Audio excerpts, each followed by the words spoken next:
Dave Warner, welcome to A Breath of Fresh Air. It is really a breath of fresh air to have you on the show. And I cannot tell you how many people have written into me and asked to hear from you. I always take note of who my listeners would like to hear from, and I'm just astounded by the number that have asked to hear from you. So welcome to the show. Well, thank you, Sandy. I'm astounded too. I'm surprised anyone wants to hear from me, but I'm glad they do. Yes, I am too. You've got a huge following. I have to admit that I haven't been one of your followers over the years, but in doing my research, I've learned so much about you, and you're a very impressive man. Well, thank you. You are so much more than a musician, Dave Warner, and I'd like to tackle all parts of you so that we get a comprehensive view of who Dave Warner is, bearing in mind that a lot of our listeners aren't here in Australia, so they may not have heard of you at all. Yeah, good. And new fields to till. Exactly. We will introduce you to a whole new audience. So let's back right up to where it started. You were born in Western Australia, and I was amazed to learn that you actually went to the University of Western Australia and you graduated with a degree in psychology. How the hell did you get to play music after that? Well, look, I just always wanted to do music. I always loved reading books and writing, and I always wanted to write books too.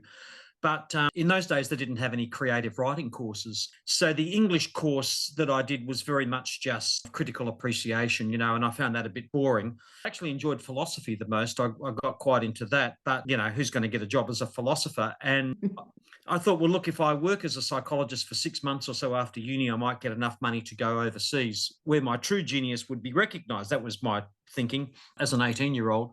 And so I ended up majoring in the only course that offered me any job opportunity, which was psychologist. And I graduated in 1974, and I worked for 6 months part-time and then got enough money to go to Europe. And that's where I kind of started to work on things like Dave Warner's from the Suburbs. In those days when I was studying, I had my band Puss, which was possibly Australia's first punk band. What inspired you to start that? Well, I played in garage bands because we weren't great musicians, so it had to be something simple. In those days, in the early 70s, the big California sounds of bands like the Eagles and that was out of our league. There was no way we were going to manage those harmonies, let alone play the rest of the music. And so we played simple songs. And then I discovered a band called the Fugs, Fugs, for those who don't know them, a New York band who were truly a kind of punk band, but punk literary band. And the background of those guys, Ed Sanders was a journalist and writer who went on to write a biography about Charles Manson and the family. Tuli Kuferberg, who was a beat poet, and Ed Weaver, who kind of did the music. And they had these very profane recordings that were banned everywhere. And I thought, this is it for me. This is really inspiring. And the music was really simple. I liked the fact that they were anti-everything. And at that stage, I hadn't actually heard Iggy and the Stooges, but I had read about them, and I'd read about Iggy's stage act where he gouged himself with drumsticks and threw microphones around. So I put those two together, and Puss started playing. We started rehearsing in about 1972. The band kept breaking up, and I finally managed an appearance in 1973, and then more regularly in 74 and 75.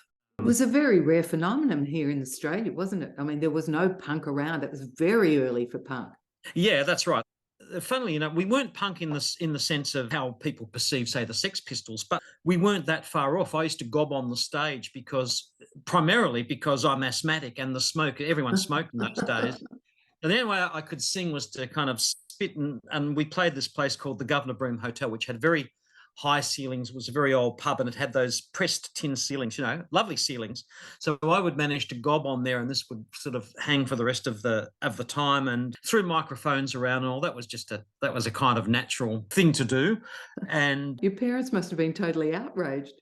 Well, they would have been had they seen me. I think my grandmother snuck in once and saw me. I don't know that my dad ever saw an appearance, but in the end, they were quietly positive when I started to get some notoriety. And that happened quite quickly, didn't it? You really grew an underground following, a whole cult following very fast. Well, Puss did. And after Puss, I decided to go to Europe and try and write some more material, sell some songs, see if anybody was interested in the songs that I was writing. And that's when I kind of conceived and started working on Dave Warner's from the Suburbs. What's that all about? Tell us about that.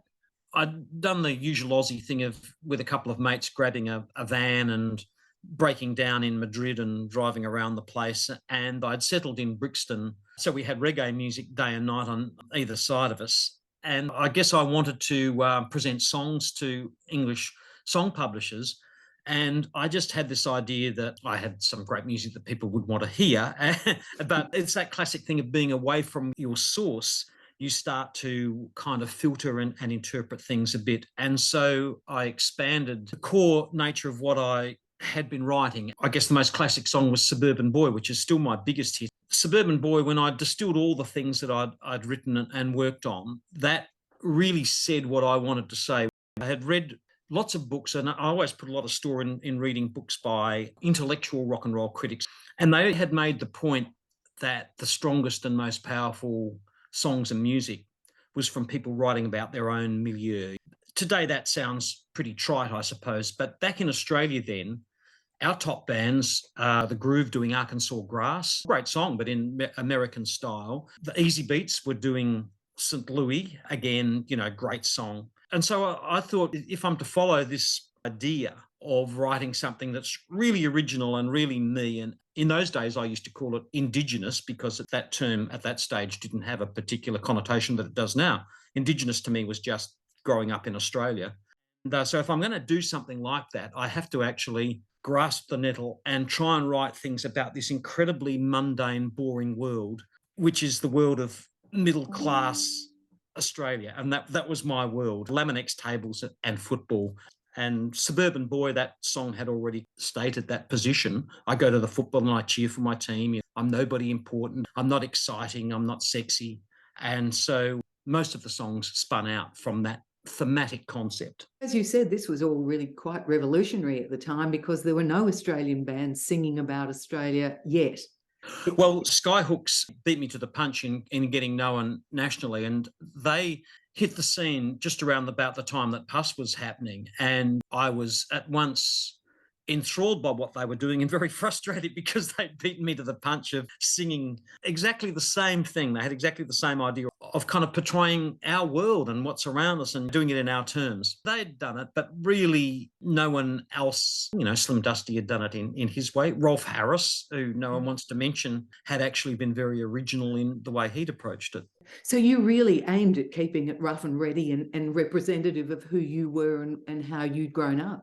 Look, that was partly just lack of musicianship skills, but some of the tracks were definitely rough and ready and in that nature. But because I listened and loved so many different things, from my mum's old Julie London records to Broadway musicals of Oklahoma and South Pacific, all the way through to Led Zeppelin. So I wanted to approach my music in this kind of conceptual basis, that all the songs were really going to be more relevant to what it was like to be growing up in the Australian suburbs, rather than dictated by the actual musical nature. So, lots of bands, you listen to them and you go, that's their sound. You listen to the Angels and you go, that's their sound. My sound was kind of much more eclectic. I had songs that were country, songs that were folk, songs that were hard rock, songs in the thug style. The ones that people tended to focus on and know were the most outrageous ones, which were the ones in the kind of thug zapper, the monologues, the ones that said all the dirty words. So they're the ones that got me notoriety. We managed to create a riot at Wollongong where the Collegians Rugby League Club booked us and they said, you're not to sing that song where you use all those swear words. The one where you mention all those other bands. And I said, oh, well, that's the Monsters Back, because I used to do Sherbet Suck or, Daryl Sucks or whatever. And I'd go on. I said, okay, I won't do the Monsters Back. So then I started to do halftime at the football. And I would improvise the story, but essentially the story that is around what happens on a Saturday afternoon. The young suburban girls are on the lounge room floor and the older suburban boys come around and they all have sex and they're going at it so hard that the sparks fly from the carpet and the house catches alight and there's fire brigades. It's a great experience because it gives me a fourth dimension. I actually get all the crowd doing the part. So I say, okay, I want the fire brigades coming in. And in those days, paper boys, paper. And the band just has to play this constant riff really, really hard on the bass player. Was that one written from your own experience? Yeah, it was about what happens in a Saturday afternoon in Perth, and the tenet of it was that the young suburban boys, a la me growing up, would go around to the suburban girls' house and say, "Do you want to go to the football?" And they would basically say, "Piss off." And then the older suburban guys who had no interest in the football, who were much cooler, would roll up in the lowered Valiants, and they'd have a wild sex on the floor in the afternoon while we were down at the football going, "Kick it long." And people got it, it's just sort of. You've actually been described as a mixture of Lou Reed meeting Thomas Pynchon, haven't you? If you can pigeonhole you at all, that's how they had you. Yes, yeah. Well, that would be a couple of the more literary people. Most people wouldn't have a clue, I suppose. But it was very difficult to yeah. pigeonhole you at all, wasn't it? Well, it was because we didn't quite fit the punk thing. And I know the first time we went to Melbourne, the agency booked us as Perth Punk, which we weren't really. And even nowadays, I go through the Spotify checklist, and what's my music? The closest I can get is pub rock or something. But it is a bit like with Lou Reed. How do you pigeonhole Lou Reed? You can say Lou Reed's like Lou Reed, but he's not like anyone else. And that's kind of what I wanted to attain when I set out to do music. I wanted to do stuff that was what I call truly original, not just copy what someone else had done and change the riff slightly by 2 notes and put in a couple of different words, but actually do something that was my own unique take on the world. Original you certainly remained. You formed the band The Suburbs in 1977 and became known as Dave Warner from the Suburbs. How did that come about? Well, I got back from England in 1976, and I had this burning desire to put all this music together that I'd been writing. And by that stage, I had maybe 30, 40 songs, original songs that I'd written. But I'd also been working when I was in England on the idea of doing something that was like a full theatrical show. So monologues and little dialogues and little vignettes and scenes between actors would progress into the music. And so the very first performance was this full theatrical show, and that was on my birthday in October 1976. And it went really well. So then my idea was, well, I'd like to take this now into the pubs, but I couldn't take a full theatrical show into a pub because, people's attention span was too small. So I started, first of all, I had to get a band together, and I just asked around everybody that I knew. So we had the band, and then it was, well, how do we render this musical idea, this full theatrical idea? So initially I shot a whole lot of slides, and we would show slides while we were playing. So we actually put a big slide screen. We didn't have back projection though, so it was tricky. You got to get your heads out of the way. So we'd have slide screen of suburban Australia, and then I would play my keyboard on top of an old empty television, which was bloody heavy to lug around. We rehearsed for about 3 months because we needed about 50, 60 songs to play in a place like Perth and not bore people. You needed to play 5 times a week, you needed huge repertoire. So we had about 50 songs when we started. And because I couldn't do the dialogue and the monologue as had been written, that kind of generated this thing where I would talk to the audience pre-song, and then during the song, I would kind of somehow compress and filter what had before been an intro to a song as a proper monologue or dialogue. I'd put that into the song. That then evolved songs like Mug's Game and Halftime at the Football and Late One Saturday Afternoon, where the wheels were spinning in my head a bit. So I kind of had a bit of a format.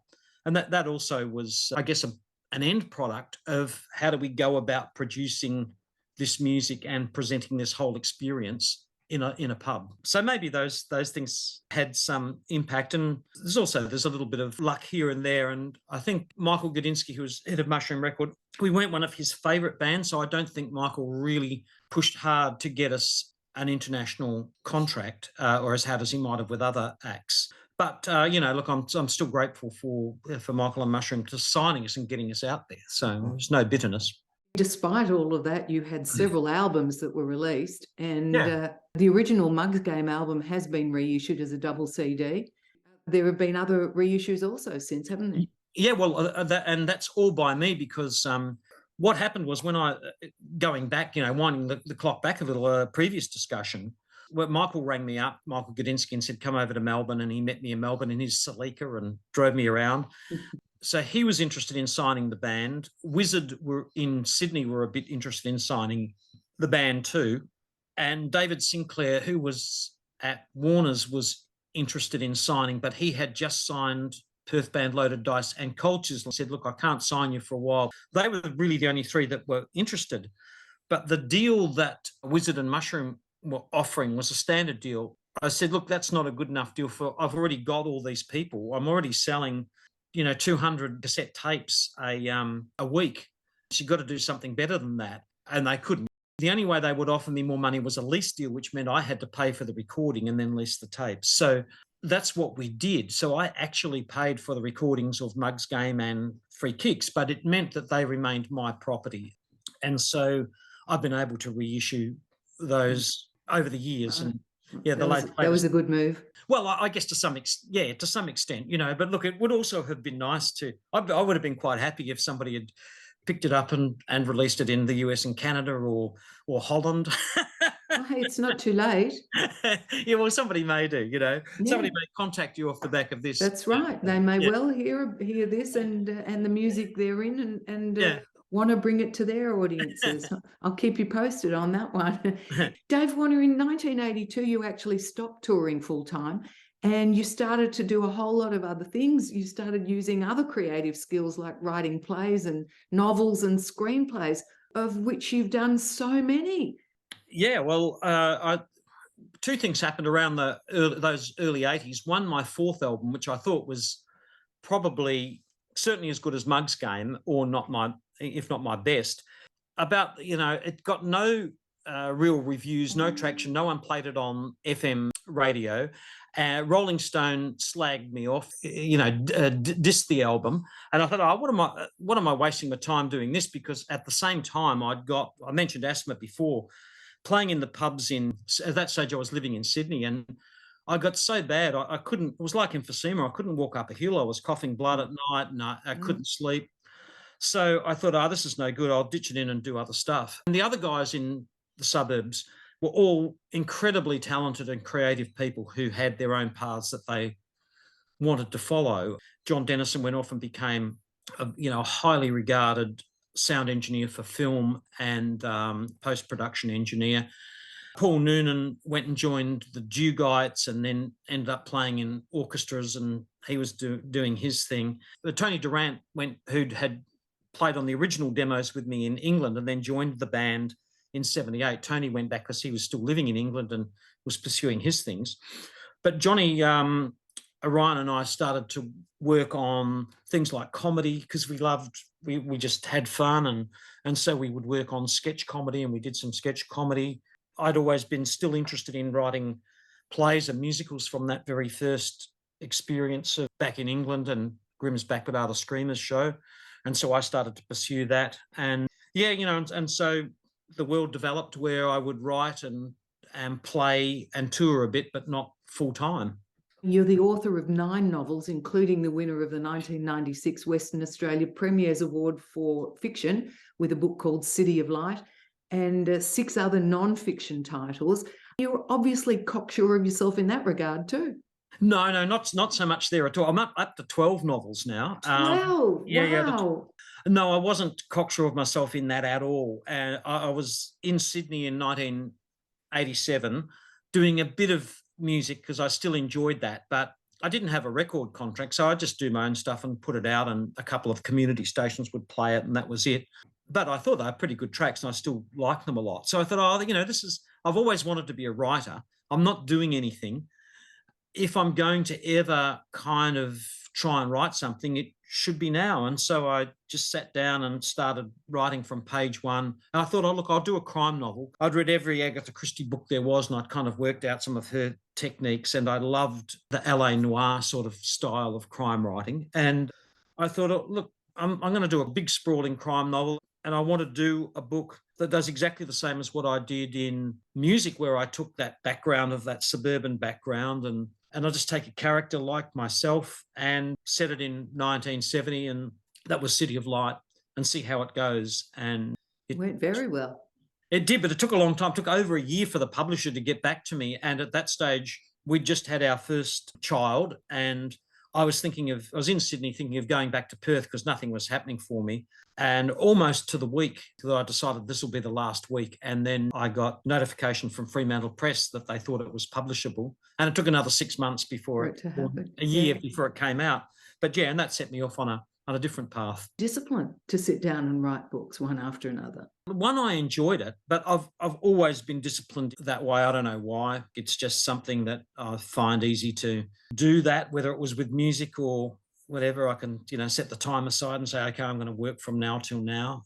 Yeah, and the books, I got a bit of a roll on because it was so long before the first one actually came out that I'd already written the second one. And then off the basis of those, my agent at that time, without success but once the books came out, a couple of TV people gave me a chance to get in and write. So I started writing for television. As well?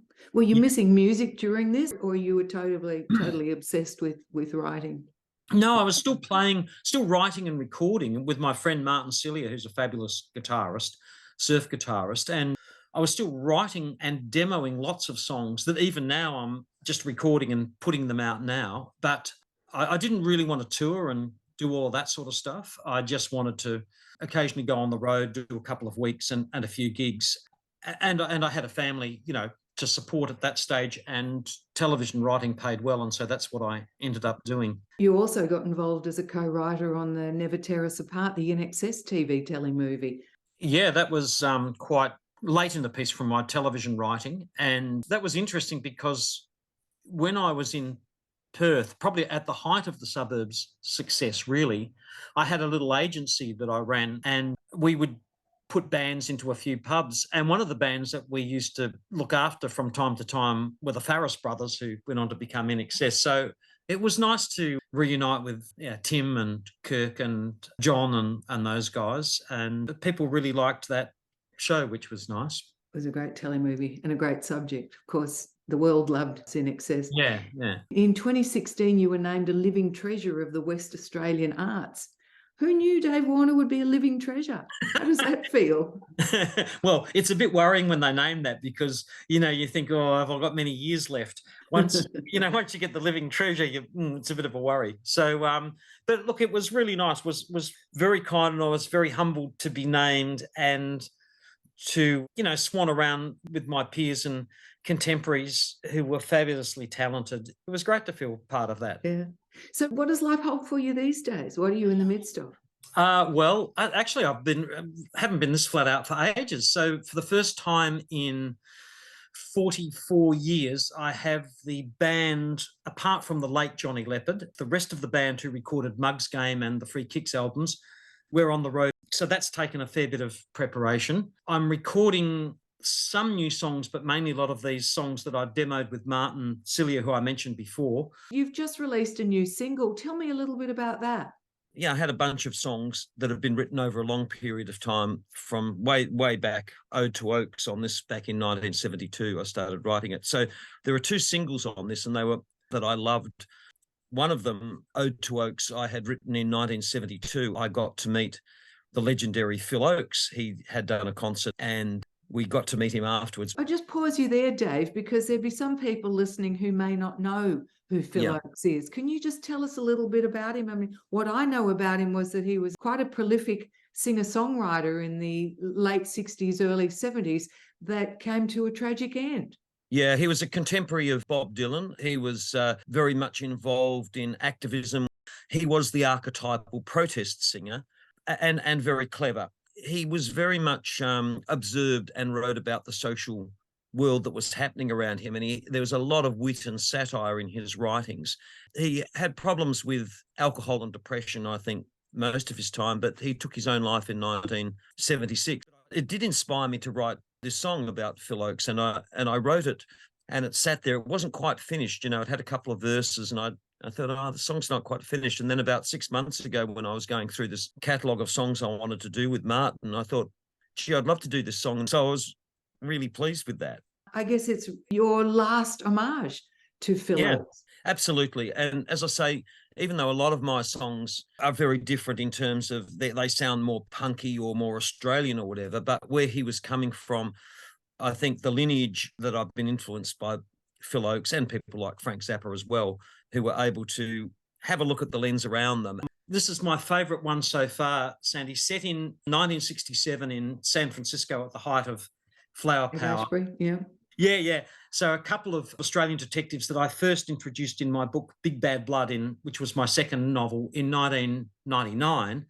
And I really wanted to bring them back. And now they get the chance to come back. I finally had a story. So they go to San Francisco for a young Australian guy's gone missing at the height of hippiedom, and they follow it through. So there's lots of things that are happening, murders and serial killing, and these two straight Aussie cops finding themselves in the middle and getting to rub shoulders and a bit more than shoulders with Janis Joplin and Oh, how awesome. Yeah, so I'm looking forward to that. Finally, Dave Warner, how does the Dave Warner of today compare to the Dave Warner when you first started out?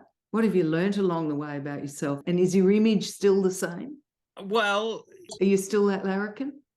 I'm still the larrikin, and I still kind of try and speak the truth, or speak, what is the truth for me and the people around me and the people of my generation, which may not be the others. So I guess still what you would call outspoken in that regard. I do like to write music for other people that's just love songs or whatever, but when I'm performing it myself, I want something that I'm saying something about something, rather than it's just a song. Definitely wiser. I'm definitely not as cocky and certainly not as cocksure of myself. Much more prone to go, ooh, are people going to like this or hate this or whatever? But in the end, you go, well, what can you do? You just kind of have to plow on and do it. So that part of it is the same. Wiser, yeah, probably wiser. But I think, as you said, again, as Tim Finn said, in a way, in the creative arts, you're better not to be humble and wise, and you're better to think that you know better than everyone else if you want to get things done. Absolutely. And you got to have that thick skin too, don't you? Because it doesn't matter how many doors close on you. Yeah, and they always do. Like for every couple of good things that you get, there's always going to be a brick. Yeah. I bet your musical skills have improved though over time. My singing probably has. I'm afraid my keyboard skills have gone down the drain, but you always make sure that I've got somebody better than me playing. Anything left on your bucket list? Oh, yeah, loads of stuff. Loads of things that I want to write or haven't written or want to do, and a couple of plays that I wrote that I never got produced, but I would like to do them as audio plays, like get some people around the microphone and do them. None of these things make money, I might add. They just do them because I wanted to do them, I wrote them, I like them. So, let's do it. It's all about the passion. Well, it is now. I'm at that age now, which is great. And all the rest of the guys, it's just fun to be back together and on the road. Dave Warner, what an absolute pleasure getting to know a little bit more about you. My pleasure, Sandy. Thank you very much. Yeah. Really nice to have you. And you never know. I'll let you know if somebody taps me on the shoulder and says, hey, who is that guy with that music? We want him over here. Oh, that'd be great. You come too. It'd be good fun.